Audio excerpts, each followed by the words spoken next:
Madam IC એવોર્ડનો ખાસ આજે એક સક્સેસ પાર્ટીનું આયોજન કરવામાં આવેલું, ખાસ કરીને શું વાત કરશો? આઈસીની સક્સેસ પાર્ટી એટલા માટે ખાસ કરીને તમને કહું કે અત્યારે જે ડિજિટલ યુગનો જમાનો છે કે દરેક લોકો ડિજિટલ માર્કેટિંગ પાછળ જે ક્રેઝી થઈ રહ્યા છે, તો આ જે અમારી ઇવેન્ટ હતી એની 200+ મિલિયનથી રીચ છે અને ઇટ્સ સ્ટીલ રાઇઝિંગ. એટલે this is a historical event કે આપ સૌએ બી જોયું હશે કે ગીર જેવા એરિયામાં ટેરિટરીમાં ફર્સ્ટ કાઇન્ડ ઓફ આટલી મોટી ઇવેન્ટ ગઈ, જેમાં ખૂબ બધા નેશનલ ઇન્ટરનેશનલ ક્રિએટર્સ હાજર રહ્યા, ગુજરાતી ફિલ્મ ઇન્ડસ્ટ્રીના લોકો હાજર રહ્યા અને સાથે બોલિવૂડના જાણીતા બધા ફિલ્મ સ્ટારે બી આ ઇવેન્ટમાં હાજરી આપીને સપોર્ટ કર્યો. કે એ જે ઇવેન્ટ હતી કે જેમાં આપણે જોઈએ કે ફોલોઅર્સ કોઈકના લાઈક 10 મિલિયન્સ છે કે 5 મિલિયન્સ કે 45 મિલિયન્સ ફોલોઅર છે, એ લોકો આ ઇવેન્ટમાં જોડાયા. ઇવેન્ટમાં એમણે જોડાયાની અને એમાં સંપૂર્ણ રીતે ઇન્વોલ્વ થયા, તો જેના કારણે આ ઇવેન્ટની રીચ જે મેં કીધું કે આજે અમારા માટે એટલા માટે સેલિબ્રેશન બની છે કે મારી બી જે કેરિયર છે એના માટે આ હિસ્ટોરિકલ એટલા માટે છે કે મારી 25 યર્સની કેરિયરમાં ફર્સ્ટ એવી ઇવેન્ટ છે કે જે અમે શોર્ટ ટાઈમમાં કરી અને જેની 250+ મિલિયન કે સ્ટીલ રાઇઝિંગ. જ્યારે અમે પાર્ટીનું અનાઉન્સ કર્યું ત્યારે 200+ મિલિયન હતી અને જે અમારી આખી ટીમે એનાલિસિસ કર્યું છે, જેટલી લિંક કરી છે, તો આજે still it's rising on the digital media. અને આ ઇવેન્ટ ઇટ્સ હિસ્ટ્રી ક્રિએટ કરી છે, એક ડિજિટલ મુવમેન્ટ છે, એના માટે આજે સેલિબ્રેટ કરી રહ્યા છે. અને ખૂબ નજીકના બધા ફ્રેન્ડ્સ છે, ફેમિલીવાળા છે, મીડિયાના મિત્રો છે કે જે લોકોએ અમને આ ઇવેન્ટમાં સપોર્ટ કર્યો છે એના અને અમારી ઇવેન્ટમાં સહભાગી થયા છે, એને આ અમારી આજની જે પાર્ટી છે એમાં ડેડિકેટ કરી છે. Thank you so much. ખાસ કરીને મેમ આજની તમે આજે 25 વર્ષની આજે સેલિબ્રેશન એક સક્સેસ ઇવેન્ટનો કાર્યક્રમ થયો છે, ખાસ કરીને આવનારો કાર્યક્રમ અને ખાસ કરીને અત્યારની યુવા માટેની શું થોડી વાત કરશો આપ?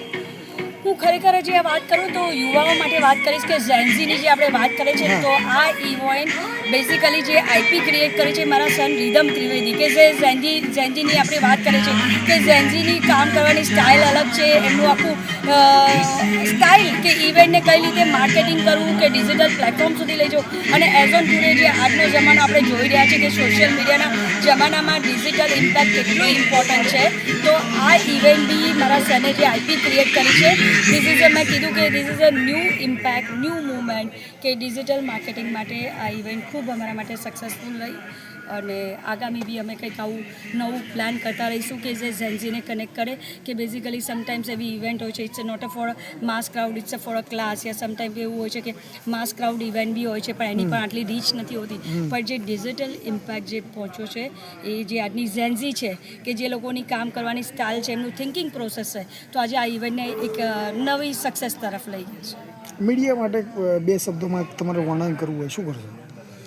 મીડિયા માટે હું ખાસ કહીશ કે આ મારી જે ઇવેન્ટ હતી એમાં જે ફર્સ્ટ ટાઈમ કે કદાચ હું કહી શકું કે મીડિયાના મિત્રો જ તમારી સમક્ષ શેર કરશે કે ગુજરાતથી આટલું મોટું ડેલિગેશન કે 35 થી 37 જે મીડિયા લોકો અને ત્યાંના સ્થાનિક લોકો જે અહીંથી નહોતા જોડાવી શક્યા એવા ત્યાંના સ્થાનિક બી 10 થી 15 મીડિયા, એટલે ટોટલી ગુજરાતમાંથી 50થી વધુ મીડિયાવાળા જે મોટા મોટા ઓર્ગેનાઇઝેશન છે, ડિજિટલ પેજવાળા છે, કે જે બધા ઇન્ડિપેન્ડન્ટ જર્નલિસ્ટ છે, કે જે નોન પેપ છે, કે બધા લોકોએ આ ઇવેન્ટને સફળ કરી છે અને એમાં એમનું ખૂબ મોટું સહયોગ રહ્યું છે આ ઇવેન્ટને સફળ બનાવવા માટે. એટલા માટે જ હું કહું છું કે મીડિયા અને ડિજિટલ પેજ જેટલા બી છે એનું આજના જમાનામાં ખૂબ ઇમ્પોર્ટન્ટ છે. અને આ જે ઇવેન્ટને અમે એક ડિજિટલ મુવમેન્ટ કહી રહ્યા છે અને એ ફક્ત મીડિયાઓના સપોર્ટથી થયેલું છે કે અમદાવાદ ગુજરાતના મીડિયા હોય કે મુંબઈથી સ્પેશિયલી જે મીડિયા આવ્યા છે, આ ઇવેન્ટની રીચ અને સફળતાનો શ્રેય ફક્ત મીડિયાના મિત્રોને જાય છે. બસ સક્સેસ પાર્ટીનું આયોજન એટલા માટે જ હતું કે લોકોએ જે પ્રેમ અને ઉત્સાહ બતાવ્યો ને પ્રેમ અમને આપ્યો એ બદલ બધાનો મીડિયા તથા જે ડિજિટલ પેપ્સ ને બધા જે આવેલા એ બધાનો અમે આભાર માનીએ છીએ. એક વીકની અંદર આ ઇવેન્ટ જે ક્રિએટ થઈ અને એને જે આટલા બધા રીચ મળ્યા એ અનબિલિવેબલ. અત્યાર સુધી કોઈ પણ ઇવેન્ટને આટલા રીચ નથી મળ્યા એવું લોકોએ અમને કીધું અને અમે આ બધો આભાર મીડિયા અને મિત્રોનો માનીએ છીએ કે જેથી કરીને આવું ને આવું સક્સેસ થતા રહીએ અને સક્સેસમાં બધા સહભાગી થાય એવી જ અમારી શુભકામના.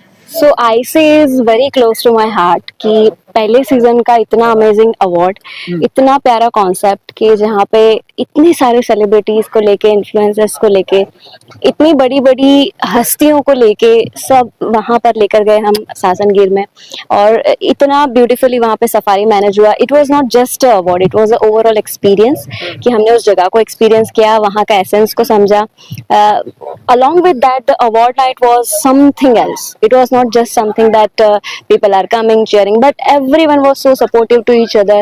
Grishma and her entire team worked so hard. सिर्फ एक वीक के अंदर पूरा अवार्ड शो उन्होंने पुल आउट किया. It was very difficult. I mean, like first time 12 साल के मेरे करियर में I hosted a show without any paper in my hand. Like there was no line sheet, no cue card, but still it was so crystal clear because Grishma was there right next to me. She was so supportive. So पूरा show कहाँ खत्म हो गया और कितनी successfully हो गया पता ही नहीं चला. So it was some divine force running that entire show, I must say, the kind of experience I had.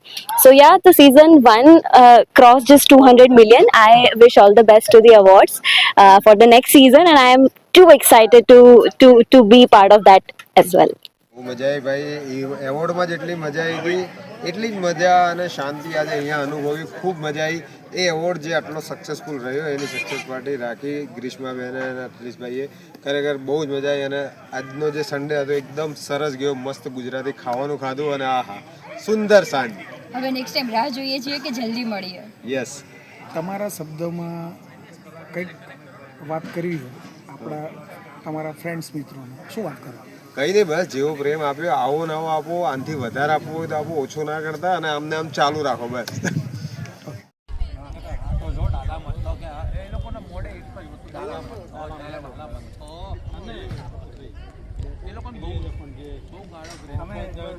ગીરમાં જાઓ ને એટલે પરિવારનો એક હિસ્સો છે.